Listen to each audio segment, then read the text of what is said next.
इस कार्यक्रम के पुण्यार्जक हैं स्वर्गीय श्री कैलाश चंद जी जैन, निर्मला जी, मोहित जी, प्रियंका एवं मंत्र जैन, कत्थावाला परिवार कानपुर। ब्रह्मचारिणी सुनीता दीदी, श्री प्रेमचंद जी, पदम कुमार जी, पारस जी, श्रीमती अनीता जी, श्रीमती रश्मि जी, पूनम एवं प्रिंसी जैन, बांसा। की जय जय जय। देवादिदेव श्री महावीर भगवान की जय जय जय। संत शिरोमणि गुरु आचार्य श्री विद्यासागर जी महाराज की जय जय जय। नवाचार्य श्री समय सागर जी महाराज की जय जय जय। गुणायतन पीड़िता शंका समाधान भावना एक प्रवर्तक जन जन किशन प्रखर वक्ता बोले परम पूजमनी श्री प्रमाण सागर जी महाराज की, मुनिवर निर्वेक सागर जी, संधान सागर जी महाराज की। देवी अहिल्या की नगरी मालवा की शान इंदौर की बुंदेलखंड छत्रपति नगर से सायंकालीन टीवी चैनल का बहुचर्चित विश्वविख्यात शंका समाधान के कार्यक्रम में हम और आप अपनी शंकाओं का समाधान प्राप्त करें। उसके पूर्व पारस चैनल, जिनवाणी चैनल, आदिनाथ चैनल और प्रमाणिक के माध्यम से जो इस कार्यक्रम को घर में बैठ के देख और सुन रहे हैं उन सभी का और यहाँ पर उपस्थित समस्त श्रावक श्राविकाओं के साथ अतिशय क्षेत्र गवर्नमेंट डिग्री के समस्त पदाधिकारियों का छत्रपति नगर दिगंबर जैन समाज, धर्म प्रमाण समिति, सकल जैन समाज हार्दिक अभिनंदन स्वागत करता है। चलते हैं प्रतिदिन की बात परम पूज्य मुनिवर के श्री चरण नमन करते हुए आशीर्वाद प्राप्त करेंगे और निवेदन करेंगे। शंका समाधान के कार्यक्रम के लिए दोनों हाथ जोड़ लेंगे, मेरे साथ बोलेंगे हे मुनिवर नमोस्तु नमोस्तु नमोस्तु। और आइए गुरुवर के आशीर्वाद से हम और आप शंका समाधान के कार्यक्रम में अपनी शंकाओं का समाधान प्राप्त करें। उसके पूर्व मैं आमंत्रित करूंगा गवर्नमेंट डिग्री अतिशय क्षेत्र के समस्त पदाधिकारियों को, आदरणीय भरत जी, कुसुम जी, मोती जी के साथ, जिनकी भावना है कि मुनिवर का 2 साल तक हमें सानिध्य प्राप्त हो, इस भावना के साथ निवेदन कर रहे हैं। विधान भी चाहते हैं और मस्तकाभिषेक भी चाहते हैं। इस भावना के साथ गुरुवर के श्री चरण नमन करते हुए श्री प्रचार के आशीर्वाद प्राप्त कर रहे हैं और मैं ट्रस्ट कमेटी के पदाधिकारी चाहूँगा अपनी बात गुरुवर के समक्ष रखें। आदरणीय सौरभ जी पाटौदी।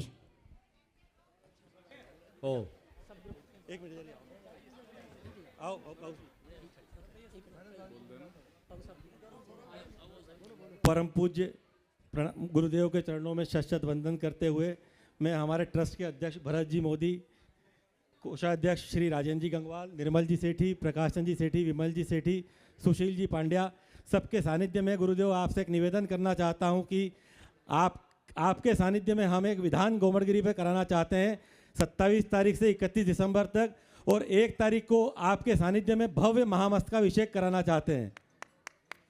आप अपनी स्वीकृति प्रदान करें गुरुदेव। इसी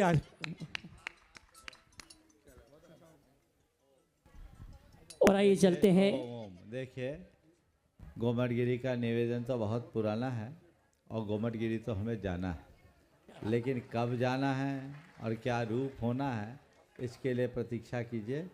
जब निमित्त आएगा जरूर होगा। एक बार तो घोषित कार्यक्रम स्थगित हुआ, इसलिए हम थोड़ा सोच समझ के घोषित करेंगे ताकि आपके मनोभावों की पूर्ति बहुत अच्छे से हो जाए। बहुत बहुत आशीर्वाद, प्रतीक्षा कीजिए, काम हो जाए। गुरुदेव, हम आपकी स्वीकृति इसलिए जल्दी चाहते हैं कि हम आपकी भव्य आगवानी पूरे इंदौर के साथ में गोमड़गिरी पे करना चाहते हैं। बहुत बढ़िया, आशीर्वाद। चलो और आइए आप सभी की ओर से परम पूज्य मुनिवर संधान सागर जी महाराज से निवेदन है आगे के कार्यक्रम के संचालन के दोनों हाथ उठा के जय कर लगाएंगे।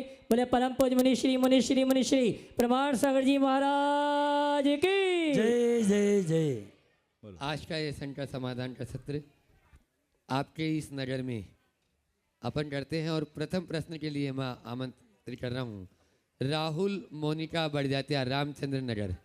वे अपना प्रश्न गुरु चरणों में रखें और उसके बाद में तैयार रहेंगे बाल शिक्षण शिविर बाल मंडल अंजनी नगर। दीजिए माइक पहुँचाइए।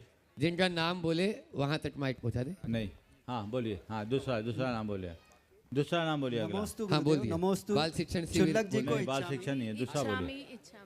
गुरुदेव, द्वादशांग जिनवाणी के महत्वपूर्ण 4 अनुयोग हैं, उसमें सभी अनुयोग महत्वपूर्ण हैं, पर आजकल ऐसा चलन चल रहा है कि कोई भी महाराज जी या विद्वान प्रथमानुयोग पर प्रवचन करते हैं तो उनको महत्व नहीं दिया जाता है। प्रथमान योग की कथाओं को राग देश की कहानी बताकर उपेक्षित ओम। हाँ बोलिए। प्रथमान योग की कथाओं को राग देश की कहानी बताकर उपेक्षित कर दिया गया है। गुरुदेव, हमारे बचपन के समय में मंदिरों में के ग्रंथालयों से प्रथमान योग के ग्रंथ बच्चों को पढ़ने के लिए दिए जाते थे, किंतु अब मंदिरों में प्रथमान योग के ग्रंथ कम देखने को मिलते हैं। ऐसा क्यों हो रहा है? देखिए, ये शुष्क अध्यात्मवाद के प्रचार का दुष्परिणाम है। आचार्य समंतभद्र महाराज ने प्रथमान योग को बोधि समाधि निधानम कहा है, अर्थात वह बोधि और समाधि का निधान है, भंडार। तो हम प्रथमान योग के माध्यम से बहुत आसानी से तत्व ज्ञान प्राप्त कर सकते हैं। कथाओं के प्रयोग, जो भी पठन पाठन का उद्देश्य केवल किसी व्यक्ति के जीवन के विषय में जानना नहीं, अपितु उसके माध्यम से जीवन दर्शन को पहचानना। हम जब महापुरुषों के चरित्र को पढ़ते हैं, उनके जीवन में आगत उतार चढ़ाव को देखते हैं, तो हमारे लिए एक आदर्श मिलता है कि जब सामने वाले के जीवन में इतना उतार चढ़ाव आने के उपरांत भी उनने अपने जीवन में स्थिरता रखी, तत्व ज्ञान के बल पर, भेद विज्ञान के बल पर और धर्म आराधन के बल पर, तो हमें भी ऐसा तत्व ज्ञान, हमें भी ऐसा भेद विज्ञान, हमें भी ऐसा धर्माराधन करना चाहिए। ये प्रेरणा प्रथमान योग से मिलती है। इसलिए प्रथमान योग को इस तरह से उपेक्षित करना कतई उचित नहीं। समाधि के समय बाल बस एक ही प्रश्न है। ओम, चलिए एक ही प्रश्न करें। बाल शिक्षण शिविर बाल मंडल अंजनी नगर, जिनकी संचालिका है जादूगर परिवार की नीलम जी जैन, अपने बच्चों के साथ में वे प्रश्न करें। उसके बाद में आपके यहीं के राजेश जी जैन मीडिया प्रभारी इंदौर, जो आपकी फोटो अखबारों में छपवाते रहते हैं। महाराष्ट्री के चरणों में त्रिबार नमोस्तु नोस्तु नमोस्तु। छुल्लक जी के चरणों में त्रिबार इच्छामी इच्छामी इच्छामी। महाराष्ट्री हमारे स्कूल में पढ़ाया जाता है कि पृथ्वी गोल होती है, वह ग्रह भी गोल होते हैं और वह सोलर सिस्टम में होते हैं। अपने जैन धर्म के अनुसार पृथ्वी फ्लैट होती है, परंतु हम कैसे जाने कि ग्रह किस प्रकार के होते हैं और कहाँ होते हैं? बहुत अच्छा सवाल है। प्रयास ऐसा सवाल आता रहता है। बेटा, इस विषय में हमको दो बातें जानना चाहिए। पहली बात तो ये समझो कि न तो हमारे शास्त्रों में लिखी बात गलत है और न ही विज्ञान की बात गलत है। दोनों बातें अपनी अपनी जगह सही है। इसका रहस्य समझो। जैन धर्म के अनुसार दो प्रकार की पृथ्वी, एक शाश्वत पृथ्वी और एक अशाश्वत पृथ्वी। हम लोग जहाँ रह रहे हैं ये अशाश्वत पृथ्वी है और हमारे शास्त्रों में जो वर्णन है वो शाश्वत पृथ्वी का है। शाश्वत पृथ्वी एकदम फ्लैट, लेकिन हम भरत और ऐरावत क्षेत्र में रहने वाले लोग, उनके ये धरा अशाश्वत है। भरत और ऐरावत क्षेत्र के आर्यखंड में काल के प्रभाव से वृद्धि हानि होती है। तो ये धरती एकदम फ्लैट थी जब भोग भूमि था। भोग भूमि से जब कर्म भूमि के रूप में धरती परिवर्तित हुई तो ऐसा लिखा गया कि ये धरती 1 योजन ऊपर उठ गई। तो धरती अचानक 1 योजन उठी तो ऐसी तो नहीं उठी कि किसी ने नीचे से जैक लगा के उसको उठा दिया। तो निश्चित ही एक बहुत बड़ा परिवर्तन रहा होगा। इस धरती के ऊपर उठ जाने से इसका संबंध शेष जम्बूद्वीप से छूट गया और अनेक क्षुद्र पर्वत और उपसमुद्र प्रकट हो गए।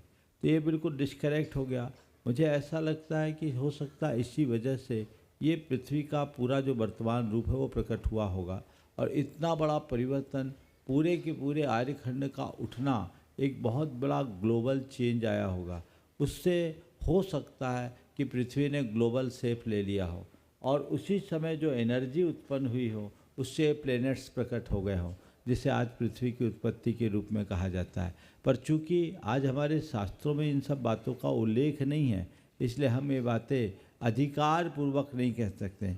लेकिन एक संभावना ऐसी दिखती है कि पृथ्वी के उठने से बहुत बड़ा परिवर्तन हुआ हो और वही परिवर्तन इस पूरे के पूरे सृष्टि के परिवर्तन का आधार बनाओ। समझ गए?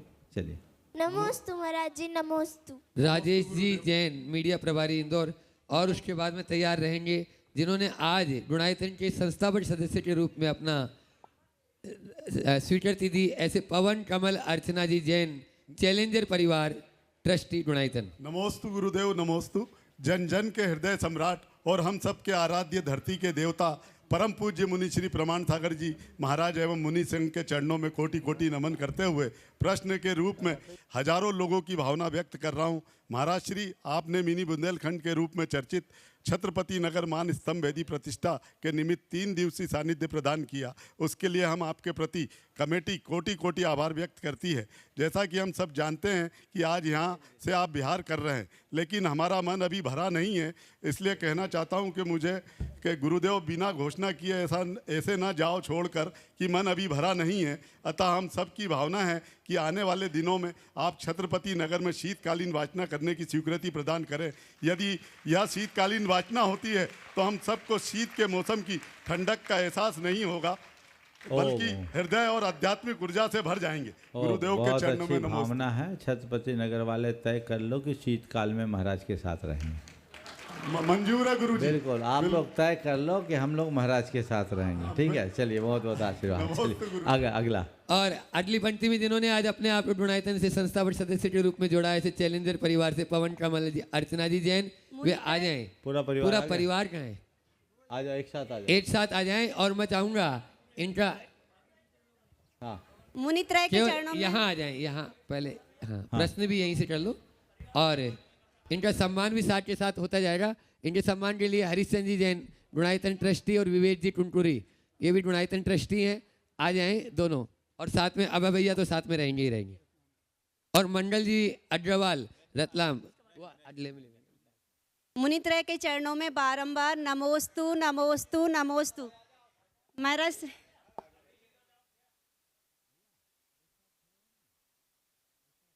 आप भी आ रहे हैं, दीदी आ रही हैं।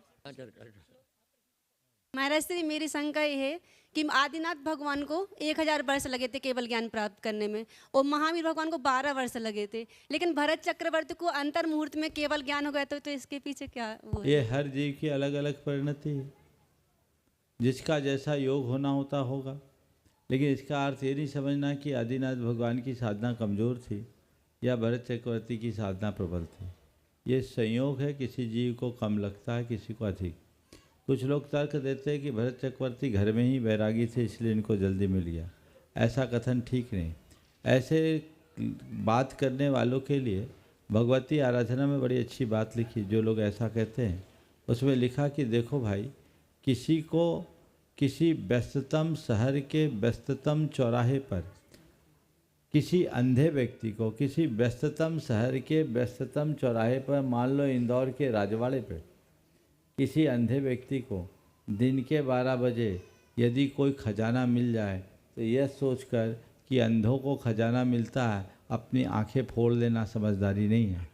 किसी अंधे को मिल गया, लेकिन हर अंधे को ऐसा मिले ये कोई ज़रूरी नहीं है। इसलिए इसे एक संयोग मान करके देखिए और अपने आप को हमेशा धर्म ध्यान में लगाए रखिए। नमोस्तु महाराज श्री, नमोस्तु नमोस्तु।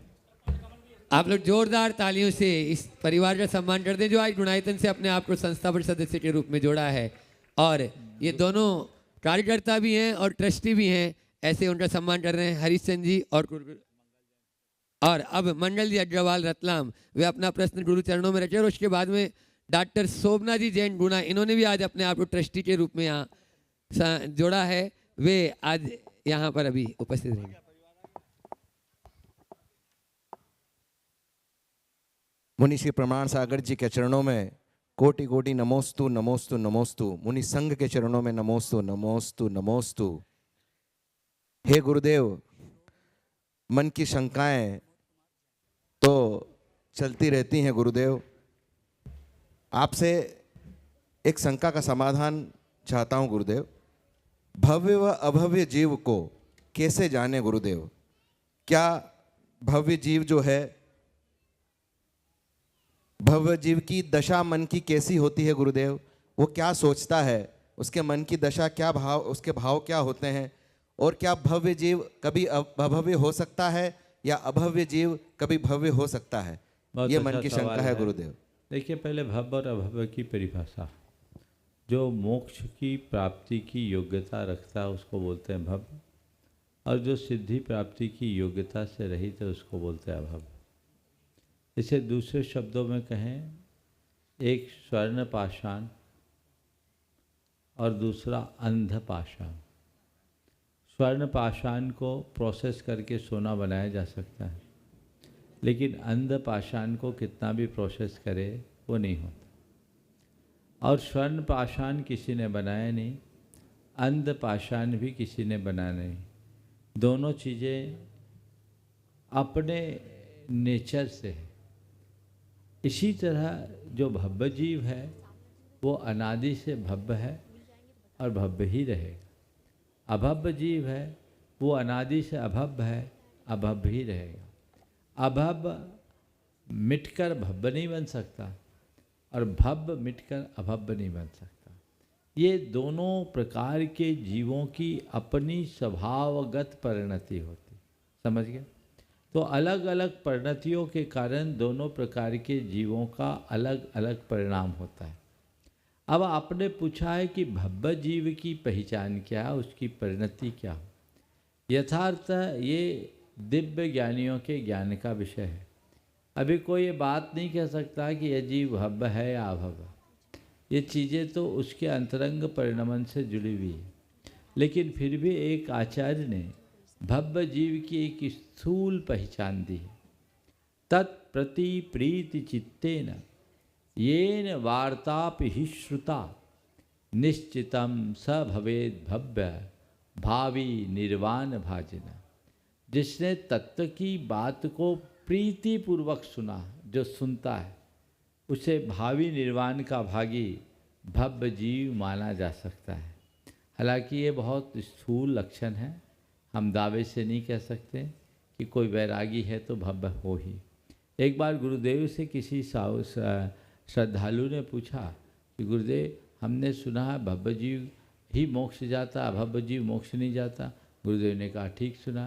तो गुरुदेव, कहीं मैं अभव्य तो नहीं हूँ? और रोने लगे फूट फूट कर। कहीं मैं अभव्य तो नहीं हूँ? रोने लगे फूट फूट कर। गुरुदेव ने बोला, देखो भाई, भव्य और अभव्य की पहचान तो बहुत सूक्ष्म है, फिर भी तुम्हारी परिणति को देखकर मुझे तो ये लगता है कि तुम भव्य हो, अभव्य में ऐसा नहीं हो सकता। नमोस्तु गुरुदेव, नमोस्तु नमोस्तु। और अगला प्रश्न कर रही हैं डॉक्टर शोभना जी जैन गुना, जिन्होंने आज गुणायतन के संस्थापक सदस्य के रूप में अपना जो है, हाँ शोभना जी का अब भैया पूरा बता रहे हैं। और आज इन्होंने एक और, आप जोरदार ताली बजाएंगे, इन्होंने ब्रह्मचर्य व्रत भी आज से आजीवन। श्रीमान प्रमोद कुमार जी, श्रीमती संध्या जैन, डॉक्टर पहले से व्रत ब्रह्मचारिणी शोभना जैन गुना, इन्होंने आज गुणायतन ट्रस्टी ग्रुप में जुड़ने का सौभाग्य प्राप्त किया है और इनके सम्मान के लिए मैं आमंत्रित करूंगा भैया मंगल जी रतलाम, साथ में हमारे महिला मंडल की महिला आ जाएं यहाँ पर, अध्यक्ष या मंत्री जो भी जल्दी आ जावें सम्मान करने के लिए। हाँ, जब तक सवाल कर लो आप। हाँ, इसके बाद तो और अच्छा और इसके साथ भूपेंद्र जी भी बने, दोनों अलग अलग। इसके बाद भूपेंद्र जी का, इसके बाद सामने आओ भूपेंद्र साधना। आप सवाल करो, पहले सवाल करो। नमोस्तु महाराज जी। हाँ। महाराज जी श्री मेरे जीवन के अंतिम समय तक मेरे में समता बनी रहे, मुझे ऐसा संबोधित कीजिए। बहुत अच्छा भाव रखा है, अंतिम समय तक समता बनी रहे। आप ये भावना रोज भाइये, दिन रात मेरे स्वामी, मैं भावना ये भाऊं, देहांत के समय में तुमको न भूलूं। दूसरी बात, ये बात हम लोगों की प्रैक्टिस में है। हम लोग अपने हर क्रियाओं में समाधि मरणम हो मध्यम बोलते हैं। मरण समाधि से दुर्लभ, कर्मों का क्षय हो सदा सौख्यकारी। इसे एक मंत्र की तरह दोहरा लेते हैं। ऐसा न करें, बल्कि उस घड़ी ऐसा विजुअलाइज करते हुए बोले मानो मैं अपने समाधि मरण को धारण कर रहा हूँ। ऐसी भावना रखेंगे, सुनिश्चित उसके बहुत अच्छे परिणाम आएंगे। नमोस्तु महाराज। श्रीमान प्रमोद कुमार जी, श्रीमती संध्या जी, डॉक्टर ब्रह्मचारिणी शोभना गुना, जिन्होंने आज गुणायतन ट्रस्टी ग्रुप जुड़ने का अवसर प्राप्त किया। मंगल भैया पहुंचेंगे और महिला मंडल के पदाधिकारी सम्मान करेंगे। पहुँचे, जल्दी पहुँचे। इसी क्रम में आज जिन्हें गुरुवर का आशीर्वाद प्राप्त हुआ, बहुत दिनों से भावना थी और आज इनकी भावना पूर्ण हुई। श्रीमान प्राशु जी, भूपेन्द्र जी, साधना जी, कृतिका जैन, छत्रपति नगर, इन्होंने भी आज गुणायतन ट्रस्टी के रूप में जुड़ने का अवसर प्राप्त किया है। मैं चाहूँगा हमारी शायद ट्रस्ट कमेटी के अध्यक्ष इनका सम्मान करके जोरदार तरीके से सम्मान करें और इनके सम्मान के लिए मैं आमंत्रित करूंगा श्रीमान मनोज जी आटा चक्की बर्धमान या जाएंगे। गुणायतन ट्रस्टी सम्माननीय भूपेंद्र भाई जी का सम्मान का कार्यक्रम संपन्न करेंगे। और इस अनुष्ठान के सौधर्मेंद्र भी और मैं कहना चाहूँगा सौधर्मेंद्र बनने का सौभाग्य प्राप्त किया और पिछला जो मानस्तंभ था इसी परिवार के द्वारा बनवाया गया था, चारों मूर्ति भी इसी परिवार के द्वारा और नया मानस्तंभ भी इनके परिवार के द्वारा बनवाया गया और 4 मूर्ति के अलावा 1 मूर्ति आज और इनको विराजमान करने का सौभाग्य प्राप्त हुआ। ऐसे भूपेंद्र जी के लिए जोरदार ताली बजाकर सम्मान करें। उनके भाई भी आ जावे सभी यहाँ पर जिन्होंने भूपेंद्र जी की भावना थी, समाज की जो भावना थी, तीनों भाइयों ने मिलकर पूर्ण की और आज गुणायतन ट्रस्टी के रूप में जुड़ने का अवसर प्राप्त किया। उनका सम्मान कर रहे हैं हमारे गुणायतन ट्रस्टी बर्धमान चक्की परिवार से भाई मनोज जी। और आप जोरदार तालियां आपकी बजना चाहिए छत्रपति नगर वालों की। ठीक है। ओ इसी क्रम में श्रीमान कमल कुमार जी, निशा जी, श्रीमान पवन कुमार जी, अर्चना जैन, छत्रपति नगर हो गया। और इसी क्रम में हाँ ब्रह्मचारी अविनाश भैया की प्रेरणा से गुणायतन ट्रस्टी बनने का सौभाग्य प्राप्त किया श्रीमती अंगूरी जी भाई, उनके पुत्र वधु मनोज, सीमा जैन, अमन, शुभी, लांगली, बर्धमान परिवार, बीना, इंदौर, जिन्होंने आज गुणायतन ट्रस्टी के रूप में जुड़ने का सौभाग्य प्राप्त किया है। आप जन्मदिन मनाते हैं यहाँ वहाँ के काम में, लेकिन सीमा जी ने आज जन्मदिन मनाया है गुणायतन ट्रस्टी के रूप में। जोरदार ताली बजाएं और इनके सम्मान के लिए। और सुनो, मनोज जी ने उनको गिफ्ट दिया है, लेकिन अभी बेटी और दामाद उनका अलग है तो आपका अलग है, फिर भी आ जाओ सब। IES अमन जी और इनके सम्मान के लिए आमंत्रित करूंगा कमल कुमार जी चैलेंजर भी आ जावे और सम्मान का कार्यक्रम संपन्न करें। साथ में विपुल जी भी आ जावे जो कि गुणायतन ट्रस्टी हैं। आइए जल्दी आइए।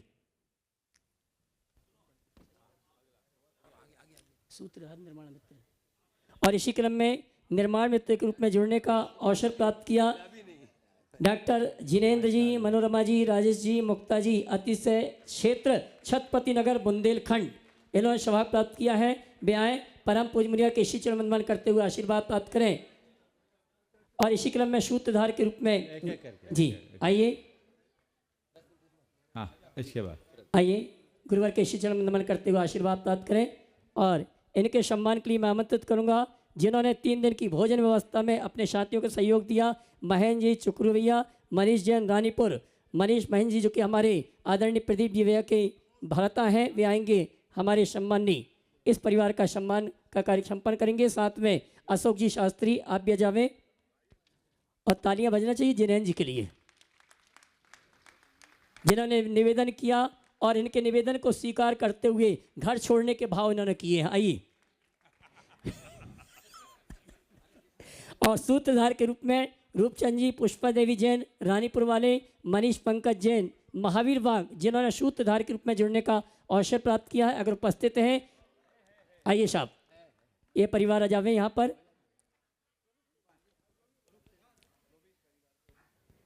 और इनके सम्मान के लिए मैं आमंत्रित करूंगा हमारे मान स्तंभ पुण्याजक परिवार के तीनों भाइयों को। भाई भूपेंद्र जी और भूपेंद्र जी के दोनों भाई आएंगे हमारे सम्माननीय सूत्रधार परिवार का सम्मान का कार्यक्रम संपन्न करें। क्या बात, अच्छा सूरत वाले मुन्ना जी रानीपुर जो कि सूरत वाले हैं, श्रोमणी संरक्षक हैं, हमारे रूपचंद जी के भ्राता हैं। ऐसे परिवार के लिए जोरदार तालियां तो बजनी चाहिए। हाँ जी, हो गया हो गया।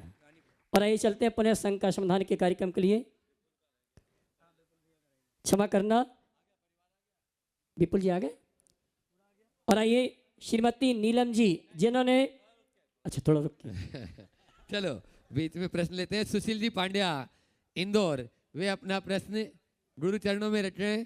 और उसके बाद में सुबी अमन जैन IES मुंबई, वे अपना प्रश्न रखेंगे, अपने माता पिता के साथ में रहेंगे जो गुणायतन के आज ट्रस्टी बने हैं और जिनका जन्मदिन भी ऐसी सीमा जी के साथ। गुरुदेव के चरणों में बारंबार नमोस्तु नमोस्तु नमोस्तु। गुरुदेव, आजकल प्रायः देखा जा रहा है कि आपसी प्रेम के बजाय नफरत ज़्यादा भारी हो रही है। परिवार में एक दूसरे के प्रति प्रेम लगाव कम होते जा रहे हैं। आपस में बैर पैदा कर एक दूसरे के कपड़े फाड़े जा रहे हैं। गुरुदेव, समय पर कपड़े को तो रफू कर सकते हैं, परंतु जो दिल में, हृदय में, मन के अंतरंग गहराइयों में फाड़ हुई है, उसे कैसे रफू करें, कृपया शंका का समाधान करें। ऐसा इसलिए है कि आजकल फटे कपड़ा पहन के चलने में ही लोग शान समझ रहे हैं। मानसिकता बदल गई। पहले अगर कपड़े फट जाए तो लोगों का दिल रोता था, अब तो हमने सुना फटे कपड़े का दाम ज़्यादा होता है। तो ये चीज़ें, ये एक हमारी मनोवृत्ति का द्योतक है। पहले जैसे तैसे हो, लोग साथ रहने की भावना रखते थे, अब हर कोई अपना अलग राग अलापने में लग गया। और ये घर परिवार से लेकर समाज तक सर्वत्र ऐसी समस्याएं हैं, इसलिए हमें इनके प्रति बहुत जागरूक और सजग रहने की ज़रूरत है। ये बात सही है कि कपड़ा फट जाए तो रफू किया जा सकता है, दिल फट जाए तो उसे जोड़ पाना बहुत मुश्किल होता है। और ये ध्यान रखना, फटे कपड़े में हमारी शान नहीं बिगड़ती, पर फटे दिल में जीवन का रस मिट जाता है। इसलिए न कभी दिल को फटने दो और न किसी का दिल फाड़ो। नमस्ते गुरुदेव। सुबी अमन जैन, मुंबई वर्धमान परिवार, वे अपना प्रश्न रखें और उसके बाद में अग्रसेन नगर महिला मंडल तैयार रहेगी। महाराज जी के चरणों में नमोस्तु, हेलक जी के चरणों में इच्छामी, शुल्लक जी के चरणों में इच्छामी। महाराज जी, आजकल के कंज्यूमरिज्म के युग में हमारी जो सारी पोस्टें हैं, जो हमारी सारी उपलब्धियां हैं, हम जब उसको दूसरे के या और लोगों से मिलते हैं, उनसे देखते हैं, तो हमें वो कम लगती हैं। और ऐसा सबके साथ है, कोई यहाँ से वहाँ जा रहा है, अच्छे से अच्छे की खोज में हम लोग लगे हुए हैं कि हमें ये मिल जाए तो हमें और अच्छा लगेगा, हमें वो मिल जाए तो हमें और अच्छा लगेगा। तो महाराज जी, मेरी शंका ये है कि हम अपनी मनोवृत्ति कैसे बनाएं कि हमारे पास जो है हम उसमें संतोष हमें महसूस हो, और हम कब डिसाइड करें कि हाँ अब यहाँ पहुँच गए, अब यहाँ रुकना ठीक है। अध्यात्म की तरफ जब तक हमारी दृष्टि नहीं जाती तब तक ऐसा चलता रहता। व्यक्ति को आध्यात्मिक प्रेरणा लेनी चाहिए और नित्य ये सोचना चाहिए कि मेरे जीवन का लक्ष्य क्या है। जब व्यक्ति अपने आत्मा को ध्यान में रखता है तो बाकी सब चीज़ें गौण हो जाती हैं, और बाहर की बातों में उलझ जाता है तो वही चीज़ें हावी हो जाती। हमें चाहिए कि हम आध्यात्मिक दृष्टि से जुड़े, जिससे जीवन को बेहतर बना सकें। अग्रसेन नगर महिला मंडल और उसके बाद में पद्मावती जैन, वेंकटेश नगर तैयार रहेंगे। श्री गुरुवरों के चरणों में त्रिबार नमोस्तु नमोस्तु नमोस्तु। गुरुवर, मेरा प्रश्न आज का धर्म से हटकर है। गुरुवर, अधिकतर देखा जाता है कि आजकल डेस्टिनेशन शादियां बहुत हो रही हैं और एक एक मेहमान के ऊपर हजारों रुपए खर्च होते हैं। पर जब मेरा प्रश्न है, जब एक यूनिट बिलट के लिए सोशल मीडिया का सहारा लेना पड़े तो शादी में 500 मेहमान, बर्थडे में 300 मेहमानों का क्या महत्व है? गुरुवर, शंका का समाधान कीजिए। नमोस्तु नमोस्तु। आपने बहुत ही गंभीर बात उपस्थित किया है, लेकिन मुझे लगता है कि आज के समय में इन सब बातों को कोई महत्व नहीं देना चाहता। हम लोग न जाने कितनी बार बोल चुके कि हमें डेस्टिनेशन वेडिंग की परंपरा से बचना चाहिए, और यदि करना भी है तो वेन्यू पवित्र स्थानों पर होना चाहिए, धर्म स्थानों पर होना चाहिए, 5 सितारा होटलों में नहीं, जहाँ मूक प्राणियों की आहें, जहाँ नकारात्मकता है। लेकिन ये एक ऐसा चलन हो गया कि हर व्यक्ति उसे अपनी शान समझने लगा। क्या ना हो, व्यक्ति के पास पैसा है, खर्च करना चाहता है। पहले अनेक संतान होते थे तो थोड़ा हाथ खींच के रखता था, अब 1 ही 2 होते हैं, सोचते जो करना है कर लो। और विवाह, शादी आदि मांगलिक प्रसंग लोगों को अपने सोशल स्टेटस को उजागर करने का माध्यम के रूप में भी देखने लगे हैं लोग, कि इससे हमारा सोशल स्टेटस दिखेगा। मैं आप सबसे कहता हूँ, नकारात्मक दिशा में अपनी शक्ति का, अपने संसाधन का, अपने धन का अपव्यय न करें, उनसे बचे। आप इसकी जगह किसी धर्म स्थान पर या स्थानीय स्तर पर, सीधे साधे स्तर पर संबंध करें, और जो लाखों रुपया वेन्यू और कैटरिंग में फालतू फूंक रहे हैं उसको बचाकर उस जोड़े के नाम से कोई जनहित का काम कर दें। सारे देश में लेकर हो सकता है। कई लोगों ने किया। हमारे संपर्क में एक रमेश जी अग्रवाल सरावगी हैं कोलकाता में, उन्होंने अपने बेटे की शादी में फालतू की चीज़ें हटा दी, और उसको हटाने के बाद उन्होंने 108 आदिवासी कन्याओं का रांची में मोराबाद स्टेडियम में विवाह कराया, पूरा मीडिया कवरेज किया, राज्यपाल उसमें उपस्थित हुए। ये एक रचनात्मक दिशा है। क्या हम ऐसा नहीं कर सकते? भारत जैसे देश में जहाँ आज भी हमारे समाज में बहुत सारे लोग पिछड़े और अभावग्रस्त लोग हैं, हमें इनको ध्यान में रखना चाहिए।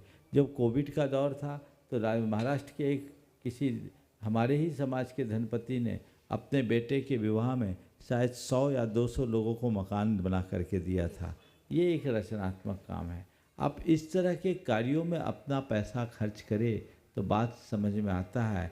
बस केवल लोगों के बीच अपना रंग जमाने के लिए आप करो तो मिलता कुछ नहीं है। लोग जाकर जब विवाहिक कार्यक्रमों में लौट कर आते हैं, लोगों का ये भ्रम है कि लोग हमारी प्रशंसा करते हैं।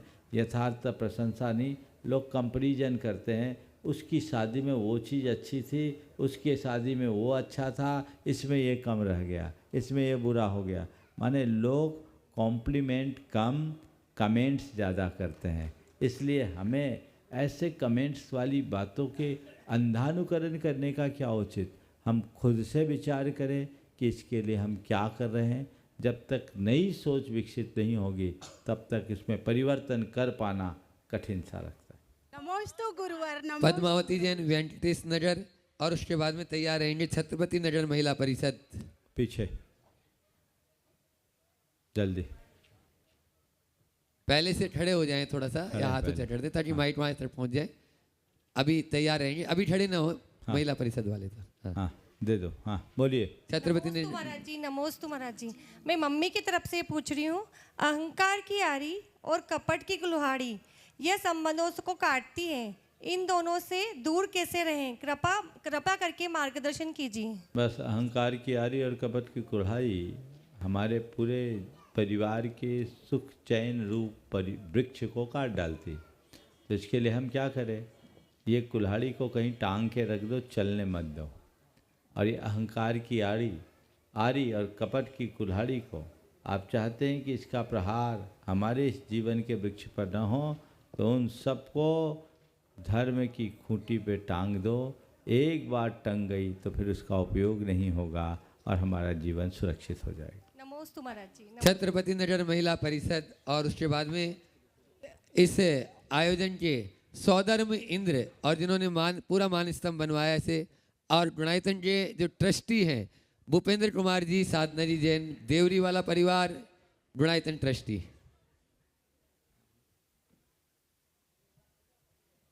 हाँ करो, प्रश्न करो और देवरी वाला परिवार तैयार रहे। महाराज श्री के चरणों में त्रिबार नमोस्तु नमोस्तु नमोस्तु।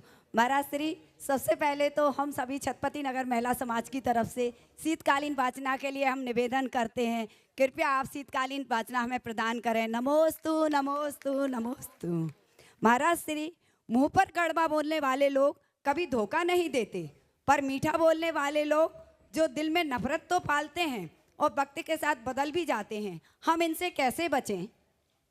बहुत सही बात है। कड़वा बोलने वाले नफरत पैदा करते हैं, पर दिल पर मूड मीठा बोलने वाले लोग तो वक्त के साथ बदल जाते हैं और दिल में नफरत पालते हैं। बिल्कुल, तो ये बात बिल्कुल सही है। और इसलिए मैं कहता हूँ कड़वा बोलने वालों से तो सावधान रहो, मीठा बोलने वालों से भी सावधान रहो। एक नीति, जो आदमी ज़्यादा मीठा है ना, सजग हो जाना। एक कहावत है, मीठी छुरी। जो मीठी छुरी होती है वो बहुत खतरनाक होती है। संस्कृत में ऐसा कहा गया है, असति च भवति सलज्जा क्षारम जलम शीतलम भवति।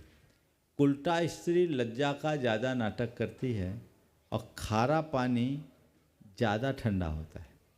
तो ज़्यादा कहीं दिख रहा है तो थोड़ा उसको वॉच करो, देयर इज़ समथिंग, कुछ गड़बड़ है, दाल में काला है। हम अगर सजग होकर के चले तो चीज़ें हमारे नियंत्रण में आ जाए।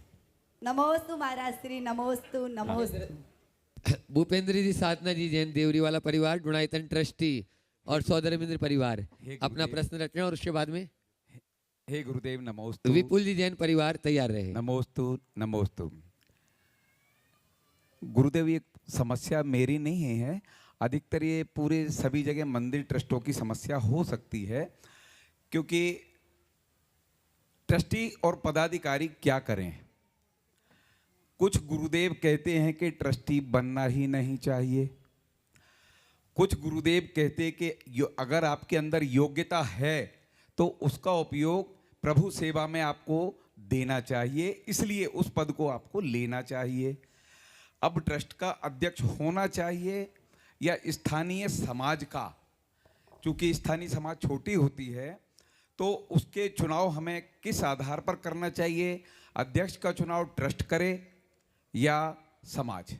कृपया हमारी शंका का देखिए, समाधान। समाज है, संस्थान, इनके संचालन के लिए नेतृत्व तो चाहिए। अगर नेतृत्व नहीं होगा तो हमारी समाज बिखर जाएगी। तो हमें नेतृत्व को लेकर के चलना चाहिए। लेकिन अगर आपको नेतृत्व मिला है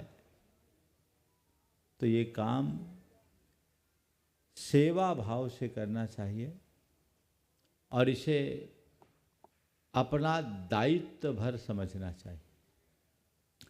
इसे अपनी बपौती नहीं बनाना चाहिए। कई जगह ट्रस्टों में जो साधुगण यदि निषेध करते हैं तो मेरे ख्याल से इसीलिए करते हैं कि ट्रस्टी बने हैं, करते कुछ नहीं, कब्र में पांव लटके हैं फिर भी ट्रस्टी हैं। और कुछ ट्रस्टों में तो ऐसी व्यवस्था है कि पीढ़ी दर पीढ़ी उन्हीं को ट्रस्टी बनना है, और वो ट्रस्टी बनने के बाद मंदिर मूर्ति आदि के व्यवस्थाओं में लोगों का हस्तक्षेप, बार बार हस्तक्षेप करते, रोक टोक करते हैं, भगवान की सेवा पूजा का भी कोई प्रबंध नहीं करते। तो ये चीज़ें ठीक नहीं, ये पाप का कारण है।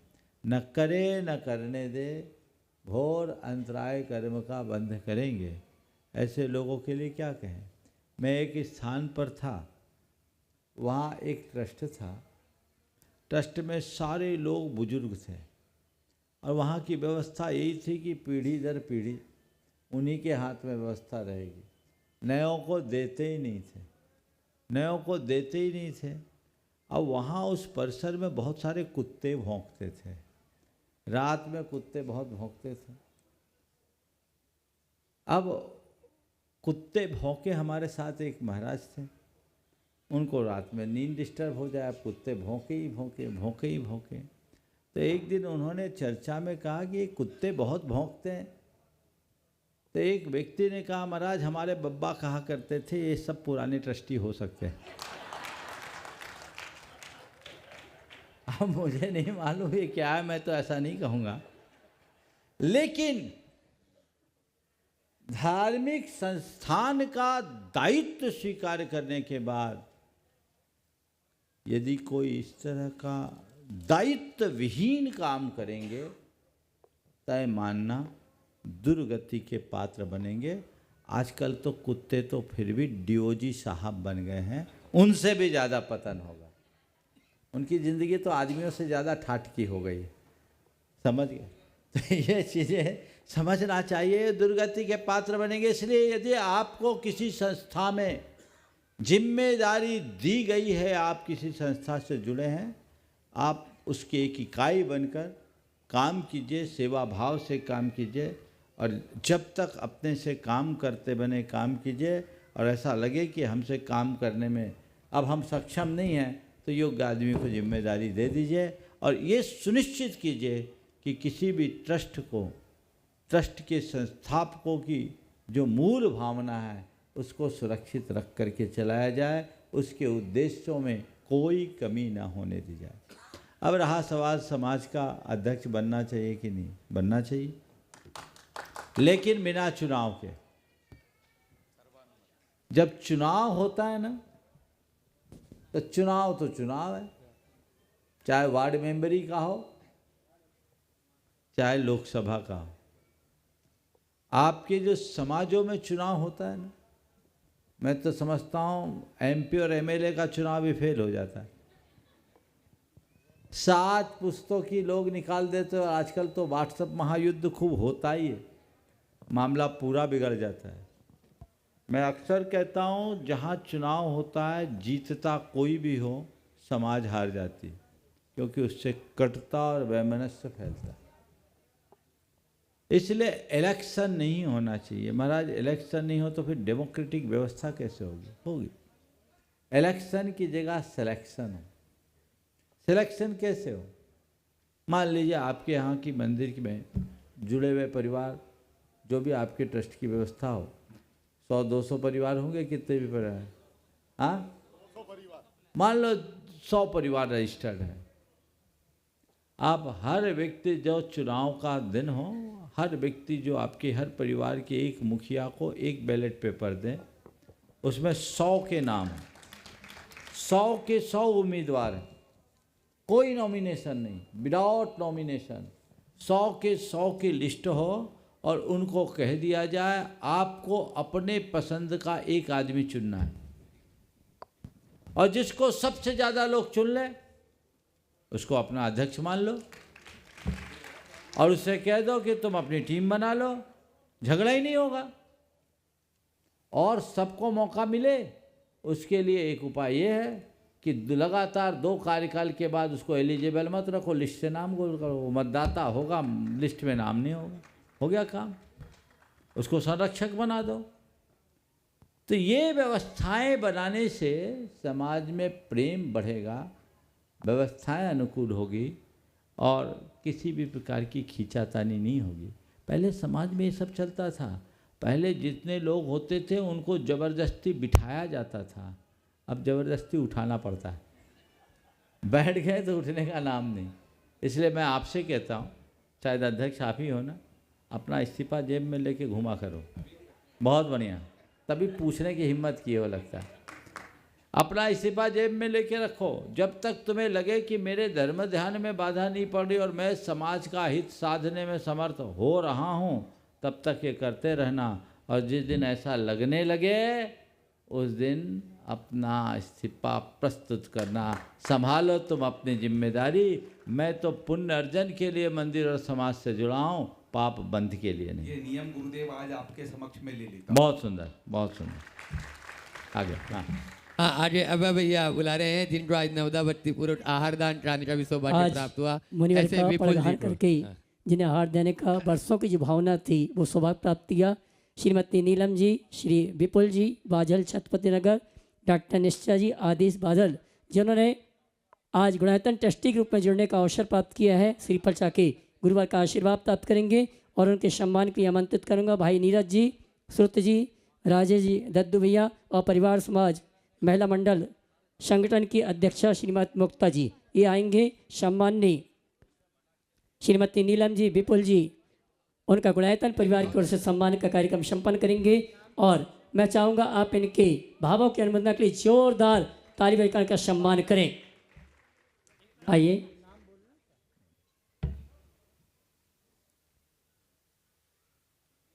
महाराज जी, इनकी बेटिया कुछ प्रश्न पूछेगी। हाँ हाँ पूछिए। हाँ हाँ हाँ, पहले ये हो जाए। एक मिनट पहले आ जाए, इसके बाद अगला नंबर जी। हाँ तैयार है। इसके प्रश्न खाली बस 2 ही अब हो पाएंगे, टाइम हो चुका है, जल्दी करें। ओ एक बार जोरदार ताली बजा दीजिए। कर्मठ कार्यकर्ता आपके समाज के बहुत ही उभरती प्रतिभा है ये भी, विपुल भाई। और अब उनकी बेटियां प्रश्न कर रही हैं और उसके बाद में तैयार रहेंगी साधना जैन, सुखदेव नगर। वहां तक माइक पहुंचाओ जल्दी। नमोस्तु महाराज जी, नमोस्तु महाराज जी, नमोस्तु महाराज जी। महाराज जी, मैं सुबह की बात पुनः दोहराना चाहूँगी। आज रील्स से लेकर रियल तक का सफ़र पूरा हुआ। आज रील्स से लेकर रियल तक का सफ़र पूरा हुआ। दूरदर्शन से लेकर स्वयं अपने नयनों से दर्शन तक का सफ़र पूरा हुआ। लाइव देखने से लेकर लिविंग इन दिस मोमेंट तक का सफ़र पूरा हुआ। महाराज जी, सुना था इंतज़ार का फल बहुत मीठा होता है। आज जब आपके आहार हुए तो इस चीज़ का प्रमाण भी हमें मिल गया। नमोस्तु महाराज जी, नमोस्तु महाराज जी, नमोस्तु महाराज जी। महाराज जी, मेरी शंका नहीं पर निर्देशन चाहूँगी कि हम हमारे पुण्य में ऐसा क्या करें, ऐसी विशुद्धि कैसे बढ़ाएं कि अगला चतुर्मास छत्रपति नगर को मिले और हमें आपका सानिध्य यूँ ही मिलता रहे। भावना भाते रहो कि हमें ये समागम मिले। ऐसे भी इंदौर में छत्रपति नगर के लोग तो बहुत भाग्यशाली हैं। ऐसा कोई संघ नहीं आता जो इंदौर आए और छत्रपति नगर ना आए। बिल्कुल इस बार आप लोगों को चातुर्मास कराने का मौका तो मिला ही, और फिर चातुर्मास न सही 4 दिनों में आपने 4 महीने से ज़्यादा लाभ ले लिया। लिया कि नहीं लिया? हाँ लिया, तो जितना लें वो तो मन तो भरेगा नहीं, मन भरने के लिए तो हम आए नहीं, हम तो मन भरने के लिए आएंगे, मन जगाने के लिए आए। निश्चित इन 4 दिनों में आप लोगों ने बहुत अच्छी अभिरुचि प्रकट की, अपना उत्साह जगाया। सब परिवार पहले से ही जुड़े, यहाँ आने के बाद कई परिवार गुनायतन से भी जुड़े। यहाँ अपने भाई सुशील डबडेरा हमेशा कहता था, महाराज जब आप इंदौर आओ तो हम आपको छत्रपति नगर में ही रोकना चाहेंगे। आज ये योग पूरा हुआ, ज़रूर यहाँ प्रवास हुआ, और आज उनका परिवार भी पहले से ट्रस्टी के रूप में जुड़ा ही था। सतीश ने तो शायद मना किया, लेकिन आज वो परिवार बहुत समर्पित भाव से अपनी पीढ़ियों को गुनायतन से जोड़ दिया है। एक बार उनके लिए भी आप लोग जोरदार अभिनंदन कर दें। बहुत हाँ भाई, अमित तो बोलते ही थे, अमित की तो आप गिनती नहीं करते तो आधा शंका माना जाता है, इसलिए उसकी बात नहीं करते। लेकिन ऐसी ही भावनाएं आप लोग बनाए रखिएगा तो आगे का लाभ मिलेगा। कल आचार्य गुरुदेव के आशीर्वाद से निर्माणाधीन रेवती रेंज में जो देवोदय क्षेत्र है, वहाँ पर सहस्कूट जिनालय का शिलान्यास समारोह होना है, जो आपके यहाँ के ही बीड़ी वाला परिवार के द्वारा तैयार किया जा रहा है। विनम्र सागर जी भी वहाँ रहेंगे, हम लोग भी रहेंगे। एक आरिका संघ भी पहुँच रहा है, पहुँच पक्का? हाँ, आरिका दुर्लभमती जी, तो बहुत अच्छा है। आप सब भी पूरे उत्साह के साथ वहाँ पहुँचे और हम लोग उसी हिसाब से आगे बढ़ रहे हैं, उसी दिशा में जा रहे हैं। कल का दिन बड़ा विशेष दिन है, पूर्णिमा है। कल प्रातः भी एक जिनालय का शिलान्यास है और 2 बजे से सहस्कूट जिनालय का शिलान्यास होगा। ये सब संयोग बहुत मुश्किल से मिलते हैं, हम सब ऐसा ही लाभ लेते रहें और जीवन को गति देते रहें। सभी को हमारा बहुत बहुत आशीर्वाद। सवाल करिए आखिर। नमोस्तु महाराज, अंजिल नगर महिला मंडल की तरफ से नमोस्तु। इच्छा में महाराज जी, मेरा प्रश्न है भावना योग से संबंधित है। मेरा बहुत सिर दुखता था तो मैंने डॉक्टर को दिखाने के लिए जाने लग गई। फिर मैंने सोचा मैं भावना योग करूँ, देखे इससे कुछ ठीक हो जाएगा। तो मेरा भावना योग चालू करा, सुबह 6 बजे ऊर्जा वाला भावना योग करती हूँ। उससे मेरा सारा सिर मतलब दर्द खत्म हो गया है। और मैं सहजोम शुद्धोम का अर्थ क्या होता है भावना योग की, मैं उसको समझना चाहती हूँ। मैं सहज आत्मा हूँ, मतलब मेरे अंदर किसी भी प्रकार का राग द्वेष नहीं। मैं शुद्ध आत्मा हूँ, अर्थात मैं पवित्र आत्मा हूँ, मुझ में किसी भी प्रकार की मलिनता नहीं है। ये भावना बार बार महाराज जी से कोई गलत विचार आते हैं तो उसके लिए अपनों को कौन से कमांड आप देना चाहिए? पूरे भावना योग करते रहिए, मन से सब ठीक हो जाएगा। बिल्कुल। ओम। चलिए, अंजलि नगर के लिए भावना भाई आगे का सत्र चले। ओम। आज का ये शंका समाधान आप लोगों को, ओम, आज का ये शंका समाधान आप लोगों को बोनस में मिल गया। ये आप लोगों का सौभाग्य था। 4 दिन में 4 शंका समाधान और आहारचर्या का सुलाभ, 3 आहारचर्या का सुलाभ मिल गया। ये बहुत अच्छी बात है। आज हम लोग अभी यहाँ से प्रस्थान करेंगे। महाराज श्री जब तक अपनी बात आप सब तक रखेंगे, महाराज जी का उद्गार चला। ओम। निकल देंगे चलो।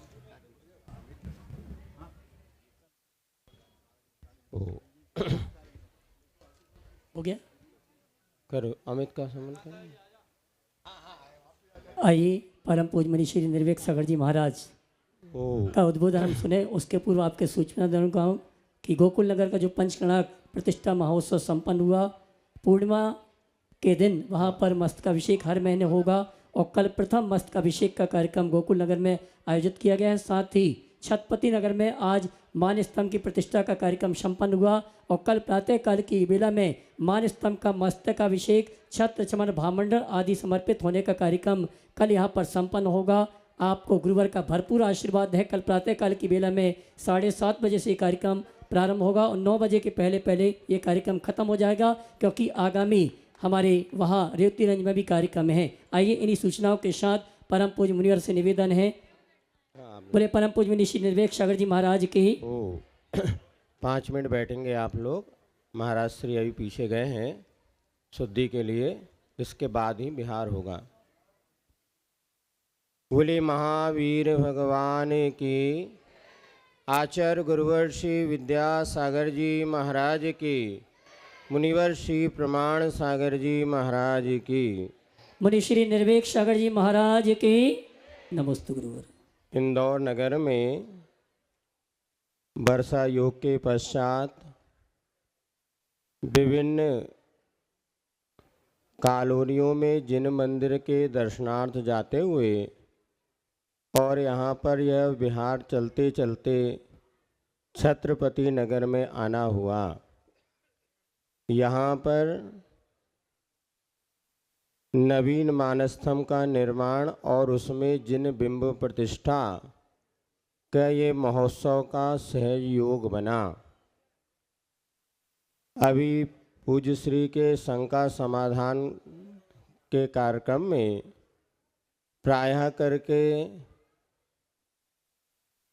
अपने मन की शंकाएं तो कम होती थीं, किंतु अड़ोस पड़ोस में उत्पन्न हो रही समस्याओं का ही लोग समाधान चाह रहे थे। और ये निश्चित है, कोई भी समस्या जब उत्पन्न होती है तो उसके पीछे कोई ना कोई कारण होता है।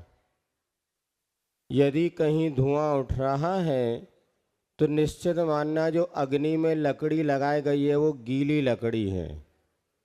लकड़ी अगर सूखी होती तो उतना धुआं नहीं उठता।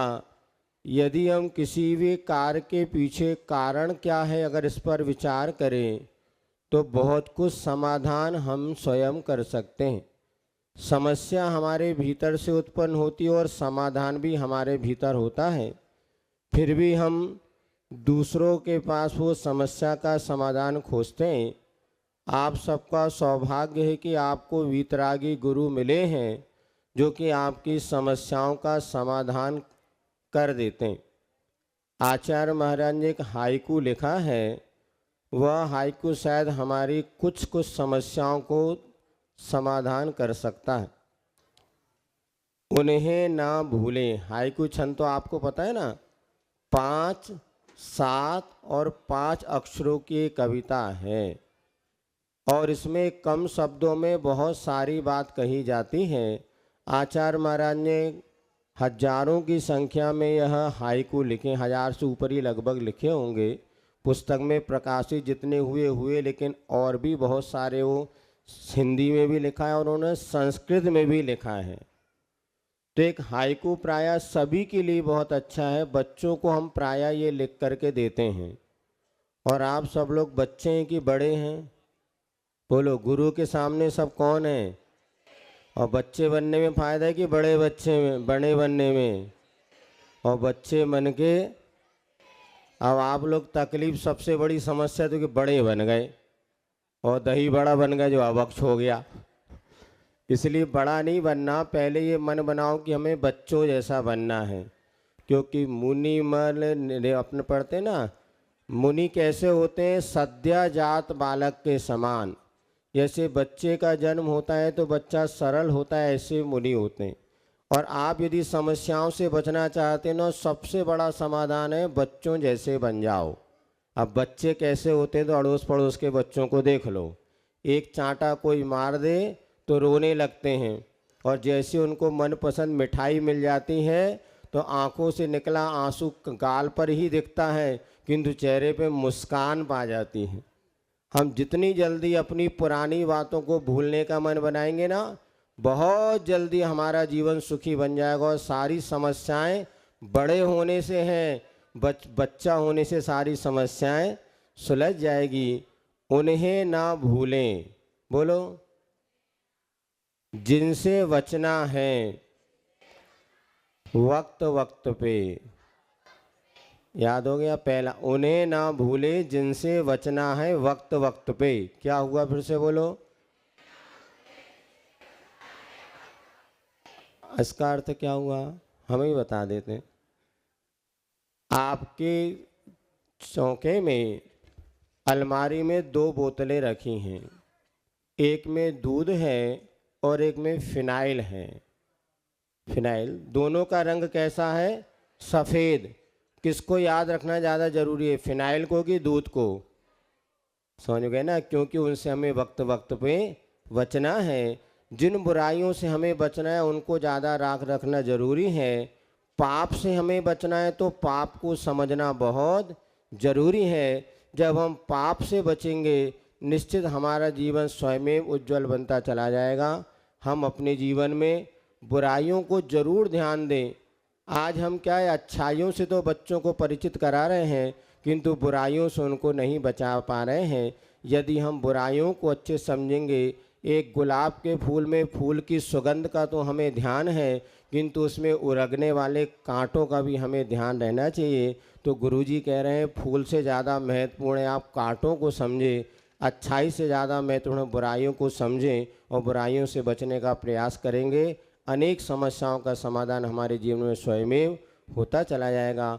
हमारे जीवन में समस्याओं का समाधान हो और हमारा मोक्ष मार्ग प्रशस्त हो, इसी मंगल भावना के साथ बोले महावीर भगवान की। बोले परम पूज्य मुनि श्री निर्वेक सागर जी महाराज के। मैं आपका 2 मिनट का समय चाहूँगा। अभी मुनिवर यहीं आएंगे, चिंता मत करो, सिर्फ 2 मिनट का मैं आमंत्रित करूँगा।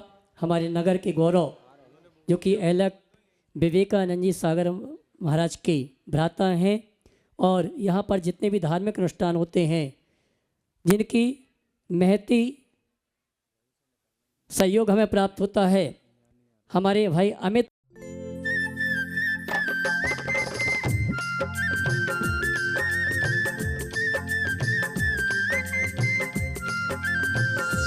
इस कार्यक्रम के पुण्यार्जक हैं स्वर्गीय श्री कैलाश चंद जी जैन, निर्मला जी, मोहित जी, प्रियंका एवं मंत्र जैन, कत्थावाला परिवार कानपुर। ब्रह्मचारिणी सुनीता दीदी, श्री प्रेमचंद जी, पदम कुमार जी, पारस जी, श्रीमती अनीता जी, श्रीमती रश्मि जी, पूनम एवं प्रिंसी जैन, बांसा।